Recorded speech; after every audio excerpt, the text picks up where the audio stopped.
Hello बच्चा party, once again welcome to our YouTube channel study ji classes. आप सभी लोगों का हमारे इस चैनल स्टडी जी क्लासेस में एक बार फिर से स्वागत है। तो चलिए बच्चा पार्टी, आज के इस वीडियो लेक्चर में हम सॉल्व करने वाले हैं प्रश्नावली 1.1 का क्वेश्चन नंबर 4। तो चलिए प्यारे बच्चों, आज की क्लास हम स्टार्ट करते हैं।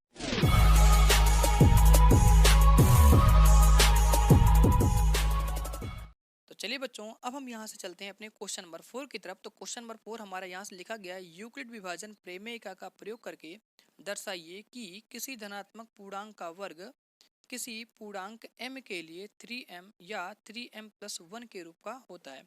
तो बच्चों, इस क्वेश्चन में हमें सिद्ध करना है, यूक्लिड विभाजन प्रमेय का प्रयोग करना है और इसका प्रयोग करके हमें यह सिद्ध करना है कि कोई भी जो हमारा धनात्मक पूर्णांक का वर्ग होता है वो हमारा 3m और 3m+1 के रूप का होता है। तो बच्चों, इस क्वेश्चन को सिद्ध करने के लिए सबसे पहला हमारा स्टेप होगा कि जो हमारे यहाँ पे लिखा गया है 3m और 3m+1, इसको हम किसी भी धनात्मक पूर्णांक के बराबर यहाँ से मान लेंगे और उसके बाद में यहाँ से हम b का मान निकालेंगे। अब b का मान कैसे निकालेंगे, तो यहाँ पर आप देख रहे हैं कि जो हमारा m है, m के गुणज में जो हमारी संख्या है वो 3 है, इसी को हम b बराबर मानेंगे। कि यहाँ पे लिखेंगे b बराबर हम कितना मानेंगे, 3 मान लेंगे। चाहे आप इसी क्वेश्चन से मान लीजिए और चाहे आप 3m+1 से मान लीजिए। तो आप दोनों में देख रहे हैं जो m के गुणज में संख्या है वो हमारी 3 है। इसीलिए जब भी हम यहाँ पर इस क्वेश्चन को सॉल्व करेंगे तो सबसे पहला काम यही होगा कि इस संख्या को हम किसी भी धनात्मक पूर्णांक के बराबर मान लेंगे। वो जो हमारा धनात्मक पूर्णांक होगा वो हमारा a होगा, और जो b बराबर संख्या लिखेंगे, जो यहाँ पर m के गुणज में संख्या होती है, उसी को हम b के बराबर यहाँ से लिख लेते हैं। तो चलते हैं अपने नोटबुक की तरफ और देखते हैं इस क्वेश्चन का सोल्यूशन। तो यहाँ पर हम लिखेंगे आंसर नंबर 4 और यहाँ से हम मान लेते हैं, माना a कोई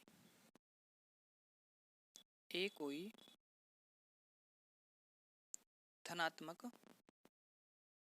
पूर्णांक है जहाँ b बराबर 3 होता है, तब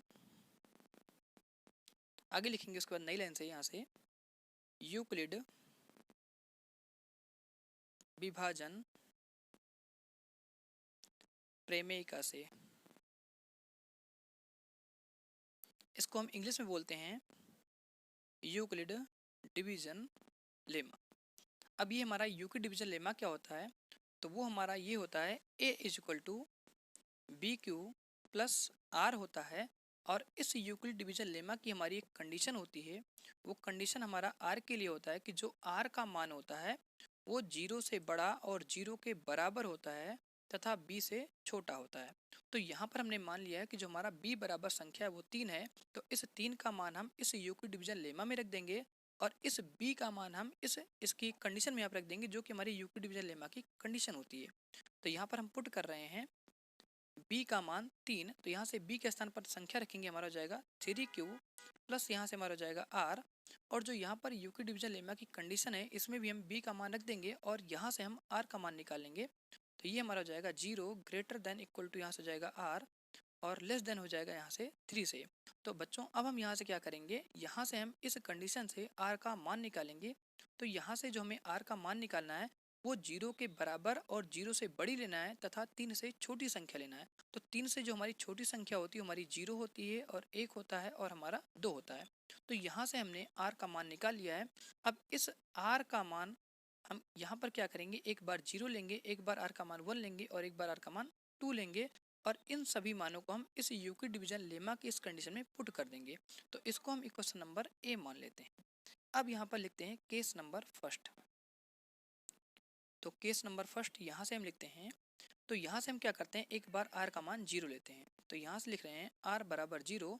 अब इस r बराबर 0 का मान यहाँ पर हम क्या करते हैं, इक्वेशन a में पुट कर देते हैं।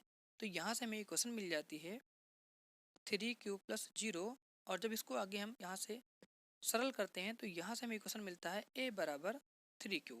इसको हम क्या करते हैं, इक्वेशन नंबर फर्स्ट मान लेते हैं। अब बच्चों, यहाँ पर हम क्या करते हैं, अगेन r बराबर कितना लेते हैं, 1 लेते हैं। तो यहाँ से हम लिखते हैं केस नंबर सेकंड, और यहाँ से हम r बराबर 1 लेते हैं। अब r बराबर 1 का मान हम इस यूक्लिड डिवीजन लेमा में रख देते हैं। तो यहाँ से हमें इक्वेशन मिलती है 3q + 1 मिल जाता है, इसको हम इक्वेशन नंबर सेकंड मान लेते हैं। अब उसी प्रकार से यहाँ पर हम क्या करते हैं, केस नंबर थर्ड लिखते हैं और यहाँ से हम r का मान 2 लेते हैं। तो यहाँ से हम लिख रहे हैं r बराबर 2। इस r बराबर 2 का मान हम क्या करेंगे, इस यूक्लिड डिवीजन लेमा में जो हमारे यहाँ से लिखा गया है a equal to 3q plus r, इसमें हम रख देंगे। तो यहाँ से अब इक्वेशन उठा रहे हैं और यहाँ से हम क्या करेंगे, इस r बराबर 2 का मान इसमें पुट करेंगे। तो जो हमें यहाँ से इक्वेशन मिलती है वो हमारा हो जाता है 3q प्लस यहाँ से 2 हो जाता है। इसको हम इक्वेशन नंबर यहाँ से थर्ड मान लेते हैं। अब यहाँ से हमें क्वेश्चन में बोला गया था कि हमें क्या करना है, इन सभी इक्वेशन को हमें 3m और 3m प्लस 1 के रूप में सिद्ध करना है। और साथ साथ क्वेश्चन में ये भी बताया गया था कि जो हमारा कोई भी धनात्मक पूर्णांक होता है उसका वर्ग जो होता है वो 3m और 3m प्लस 1 के रूप का होता है। तो यहाँ पर हम क्या करेंगे, समीकरण 1 और समीकरण 2 का हम दोनों पक्षों में वर्ग कर देंगे और वर्ग करने के बाद में इसको हम यहाँ पर 3m और 3m प्लस 1 के रूप में इसको सिद्ध कर देंगे। तो यहाँ से अब हम क्या करते हैं, यहाँ से लिखेंगे समीकरण 1 व 2 का दोनों पक्षों में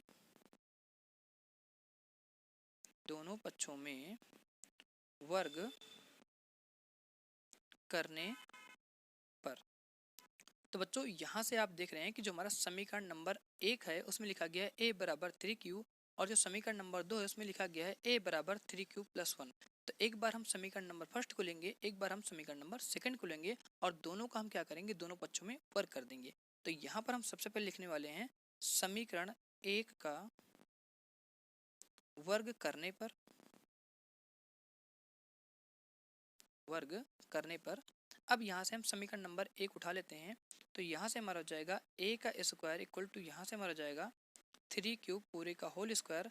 जब इसको हम यहाँ से सॉल्व करेंगे तो यहाँ से हमें इक्वेशन मिल जाती है a का स्क्वायर और यहाँ से हमारा हो जाएगा 9q का स्क्वायर। अब बच्चों यहाँ पर जो हमें सिद्ध करने के लिए कहा गया है वो 3m और 3m प्लस 1 के रूप में दिखाना है। तो इसको हम क्या कर सकते हैं, 3 के गुणज में लिख सकते हैं। तो इसको अगेन हम यहाँ से लिखने वाले हैं a स्क्वायर बराबर, इसको हम इस तरह से लिख सकते हैं 3 इंटू 3q का स्क्वायर। अब बच्चों जो हमारा यहाँ से 3q का स्क्वायर होता है इसको हम m के बराबर मान लेते हैं, क्योंकि हमसे यहाँ पर क्वेश्चन बोला गया था कि जो हमारा m होता है ये हमारा कोई भी धनात्मक पूर्णांक होता है। तो यहाँ से अगेन हम लिखेंगे a स्क्वायर बराबर, यहाँ से हमारा हो जाएगा 3m और यहाँ पर हम बगल में शो कर देंगे कि जहाँ जो हमारा m होता है वो हमारा 3q स्क्वायर के बराबर होता है। और m जो आपका है ये हमारा कोई भी एक धनात्मक पूर्णांक है जो कि 3q स्क्वायर के बराबर होता है, इसीलिए हमने यहाँ पर 3q स्क्वायर की जगह पर यहाँ पर m रख दिया है। तो यहाँ से हमारा पहला केस प्रूफ हो जाता है। इसको हम इक्वेशन नंबर यहाँ से मानते हैं 4। अब अगेन यहाँ से हम लेंगे समीकरण नंबर 2। तो यहाँ से अगेन लिखेंगे समीकरण 2 का दोनों पक्षों में वर्ग करने पर। जैसे हमने समीकरण नंबर 1 का किया था उसी प्रकार से हम क्या करेंगे, समीकरण नंबर 2 का करेंगे। तो यहाँ से हम लिखेंगे समीकरण नंबर 2 का वर्ग a स्क्वायर और यहाँ से हमारा हो जाएगा 3q प्लस 1 पूरे का होल स्क्वायर। अब बच्चों यहाँ से आप देख रहे हैं कि ये हमारा एक फार्मूला होता है और वो फार्मूला हमारा कुछ इस प्रकार से होता है a प्लस बी का होल स्क्वायर। और इस फॉर्मूले को जब हम ओपन करते हैं तो यहाँ से हमारा आता है a स्क्वायर प्लस यहाँ से होता है b स्क्वायर प्लस यहाँ से होता है 2ab। अब हम क्या करेंगे, 3q प्लस 1 को इस फार्मूले से ओपन करेंगे। तो यहाँ पर हम देख रहे हैं जो हमारा a के स्थान पर संख्या है वो हमारा यहाँ से 3q है और जो b के स्थान पर संख्या है वो हमारा 1 है। तो यहाँ से हम लिख लेंगे a बराबर हमारा हो जाएगा 3q और b के स्थान पर जो हमारा संख्या हो जाएगा वो 1 हो जाएगा। तो हमने यहाँ से लिया a बराबर हमारा 3q होता है और b बराबर यहाँ से 1 होता है। तो a की वैल्यू और b की वैल्यू इस फार्मूले में हम क्या करते हैं, यहाँ से रख देते हैं। तो यहाँ से अगेन लिखेंगे a का स्क्वायर a स्क्वायर हो जाएगा और a की जगह पर हमें रखना है 3q। तो a की जगह पर यहाँ से हम रख देंगे 3q पूरे का होल स्क्वायर प्लस b के स्थान पर हम संख्या रख देंगे, यहाँ से हमारा हो जाएगा 1 पूरे का होल स्क्वायर प्लस यहाँ से हमारा जाएगा 2 इंटू, अब a के स्थान पर हमें संख्या रखना है यहाँ से 3q इंटू यहाँ से हमारा जाएगा b के स्थान पर जो संख्या होगा हमारा 1 हो जाएगा। क्योंकि आप सभी लोग जानते हो जो हमारी यहाँ पर संख्या लिखा गया है 2ab, इनके बीच में गुणा का चिन्ह होता है, इसीलिए यहाँ पर हमने गुणा का चिन्ह लगा करके इनको लिख रखा है। अब इनको यहाँ पर हम सॉल्व करते हैं तो हमारा हो जाएगा a स्क्वायर और यहाँ से हमारा हो जाएगा 9q का स्क्वायर और 1 का स्क्वायर निकालेंगे तो 1 स्क्वायर हो जाएगा इनको आपस में गुणा कर लेंगे तो यहाँ से हमारा जाएगा 6Q। अब Q वाले टर्म को एक तरफ कर लेते हैं और नियतांक मान को एक तरफ कर लेते हैं। तो यहाँ पे हम इनको इस प्रकार से लिखते हैं, ए स्क्वायर बराबर हमारा जाएगा यहाँ से 9Q स्क्वायर प्लस यहाँ से हमारा जाएगा 6Q और प्लस यहाँ से हो जाएगा 1। अब आप यहाँ से देख रहे हैं कि इनमें से हमें 3 जो है वो कॉमन मिल रहा है, तो यहाँ पर अब हम इसको ऐसे लिखेंगे, ए स्क्वायर बराबर इस पूरे में से हम क्या करेंगे, 3 को बाहर लिख लेंगे और जो बचेगा उसको हम क्या करेंगे, एक स्मॉल ब्रैकेट में करके लिख देंगे। तो यहाँ से हमारा जाएगा 3Q स्क्वायर और प्लस यहाँ से हमारा जाएगा 2Q, और जो प्लस का 1 है इसको यहाँ पर हम ऐसे ही एज इट इज लिख देंगे। अब जो यहाँ पर हमारा ब्रैकेट में लिखा गया है इसको हम m के बराबर मान लेंगे, क्योंकि m जो होता है वो हमारा कोई भी एक धनात्मक अंक होता है। तो आगे यहाँ से हम लिखेंगे जहाँ m बराबर हमारा होता है 3Q का स्क्वायर प्लस यहाँ से जाएगा 2Q। तो इसको हमने यहाँ से m के बराबर मान लिया है। अब 3Q स्क्वायर प्लस 2Q की जगह पे यहाँ पे हम रख देंगे m। तो ये क्वेश्चन हमारे यहाँ से प्रूफ हो जाएगा 3m + 1 के रूप में। तो इसको हम यहाँ से बच्चों क्या करेंगे, इसको हम समीकरण नंबर 5 मान लेते हैं।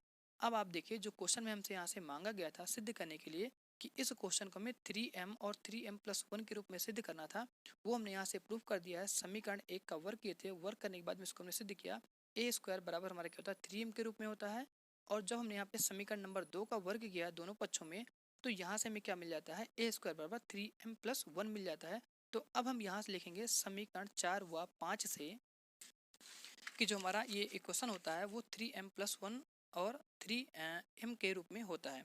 तो यहाँ से हम लिखेंगे समीकरण 4 व 5 से कोई भी धनात्मक संख्या का वर्ग 3m कामा या आप यहाँ से लिखते हैं या 3m + 1 के रूप का होता है। तो बच्चों यहाँ पर हमारा क्वेश्चन नंबर 4 का आंसर यहाँ पर कंप्लीट होता है। तो अगर आप सभी लोगों को यहाँ पर वीडियो अच्छी लगती है तो प्लीज़ वीडियो को आप लाइक कर दीजिएगा, और अगर चैनल पर नए हो तो चैनल को सब्सक्राइब कर दीजिएगा। अगर आप चैनल को सब्सक्राइब कर देते हैं और बेल आइकन को प्रेस कर देते हैं तो आपको जो भी लेटेस्ट वीडियो यहाँ पर अपलोड किया था उसका नोटिफिकेशन आपको सबसे पहले मिल जाएगा। तो चलिए बच्चों, अब हम क्वेश्चन नंबर 5 की अगली वीडियो में बात करेंगे। और ये जो हमारा क्वेश्चन नंबर 5 है ये क्वेश्चन नंबर 4 के जैसा बिल्कुल सेम है। बस इस क्वेश्चन में आपसे ये पूछा गया है कि जब हमारा इक्वेशन बनेगा वो बिल्कुल यहाँ पर जैसे हमने यहाँ पर बनाया है केस नंबर 1, 2 और यहाँ पर 3 डाल करके इसी तरीके से इक्वेशन करेंगे। और इसमें जो क्वेश्चन हमारा 4 था इसमें वर्ग पूछा गया था, उस क्वेश्चन में आपसे यहाँ पर घन पूछा गया है। तो हम क्या करेंगे, जो भी यहाँ पर इस तरह से समीकरण बनेंगे 3Q + 1 3Q + 2, इनका हम क्या करेंगे यहाँ पर घन करेंगे और उसके बाद में उस क्वेश्चन को भी हम m के रूप में इसी प्रकार से सिद्ध कर देंगे। तो बच्चों आज की क्लास हम यहीं पर एंड करते हैं। अब मिलते हैं नेक्स्ट वीडियो के साथ।